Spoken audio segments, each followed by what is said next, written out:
Alhamdulillah, wassalatu wassalamu ala rasulillah Sayyidina wa maulana Muhammad ibn Abdillah wa ala alihi wa sahbihi wa mawala amma ba'd. Qala Allah ta'ala fi kitabil karim wa mustaqil qailin Bismillahirrahmanirrahim. Ma kana Allah yu'adhibuhum ba'da bihi wa ma kana Allah mu'adhibuhum wa hum yastaghfirun. Al-ayat.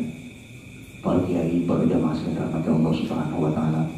Terima kasih atas waktu yang diberikan kepada saya, khusus guru kita bersama Musmo Hasan Syarif. Saya kira cukup panjang tadi yang disampaikan para kiai dan Habib juga untuk mengingatkan kita pentingnya berdisiplin dalam beragama. Mukadimah saya mungkin saya ingin hanya perkenalan sedikit. Jadi nama saya Alwi, saya asli Bekasi.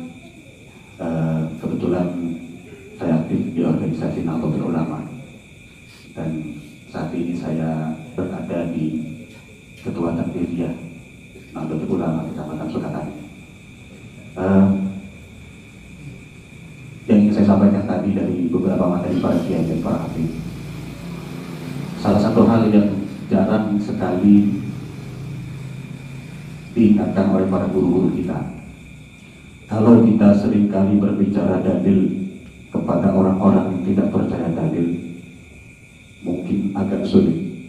Tapi kalau kita sampaikan satu hal, dulu orang-orang kafir Quraisy itu pernah mengolok-olok Allah dan mengolok-olok Rasulullah. Di dalam Quran diabadikan, Pak. Jadi kata orang-orang kafir itu begini, Allahumma in kana hadza wal haqqu min indi rabbik famtir alaina minas sama'i hijarah wa'tina bi'adzabin alim. Kurang lebih artinya begini, kalau emang engkau Muhammad, ajaran yang engkau bawa ini benar, coba minta Tuhanmu itu mengirimkan bantuan kepada kami. Dengan olok-olokan ini, apakah Allah mengabulkan? Apakah Allah marah? Apa jawab Allah? Maka Allah yu'adzibahum ma anta fihim wa ma kana Allah mu'adzibahum wa hum yastaghfirun. Dua syarat kalau di dalam kitab tafsir, Allah tidak akan mengazab satu kaum ketika ada Rasulullah Shallallahu Alaihi Wasallam di tengah-tengah mereka. Dan syarat yang kedua, ketika mereka memohon ampunan kepada Allah. Nah, pada posisi kita saat ini jauh dari Rasulullah Shallallahu Alaihi Wasallam, salah satu manfaat kita bermaulid, salah satu manfaat kita bersolawat kepada Rasul, yaitu menghadirkan Rasulullah di tengah-tengah kita. Nah, kalau kita bicara tadi iman, yakin nggak Pak kalau Rasul itu masih bisa bertasarruf kepada kita? Yakin nggak?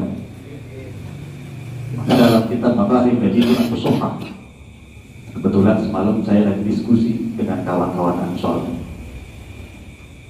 Bab yang saya baca itu maqamul khaliq wa maqamul makhluk. Rasul itu manusia, tapi bukan manusia biasa.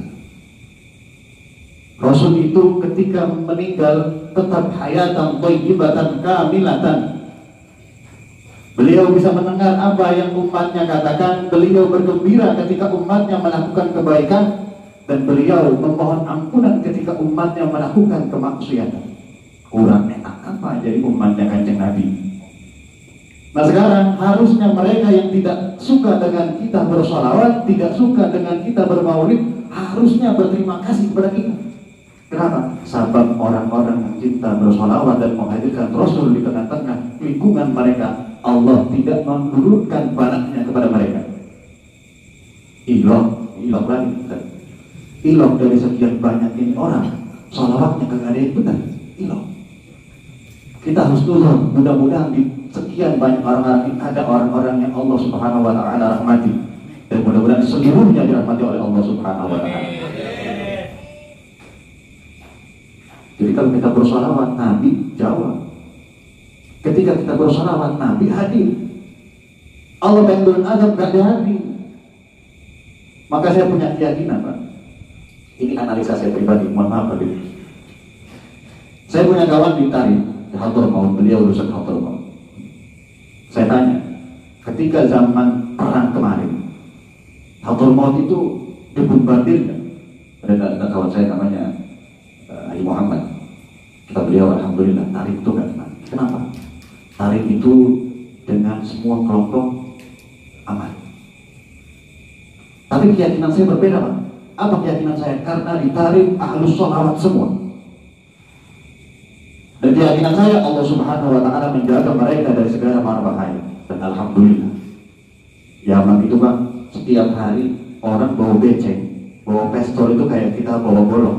Kalau di Madura kayak orang bawa celurit. Itu hal yang biasa. Tapi sungguh aneh ketika di dalam satu kabupaten Hadramaut tidak pernah ada konflik kekerasan sama sekali. Disitulah bukti bahwa sholawat bisa menjaga satu daerah. Karena kecintaan mereka kepada Rasulullah Shallallahu Alaihi Wasallam, apalagi yang Rasulullah Shallallahu Alaihi Wasallam bisa. Maka tidak aneh ketika Islam Nusantara di Indonesia dengan tradisinya tahlil, maulid, sholawat selalu dikumandangkan, meskipun sering kali dibuli oleh mereka, tapi manfaatnya sampai saat ini bisa kita rasakan. Dan sekian negara-negara Muslim yang sampai detik ini, alhamdulillah Allah Subhanahu Wa Taala masih merahmati dengan kedamaian, hanya Indonesia. Alhamdulillah. Mudah-mudahan kegiatan-kegiatan seperti ini bisa meningkatkan keimanan dan ketakwaan kita kepada Allah Subhanahu Wa Taala. Dan mudah-mudahan kita juga menjadi wasilah tidak turunnya bala di muka bumi Indonesia. Amin ya rabbal alamin. Kurang lebihnya mohon maaf. Wallahul muwaffiq.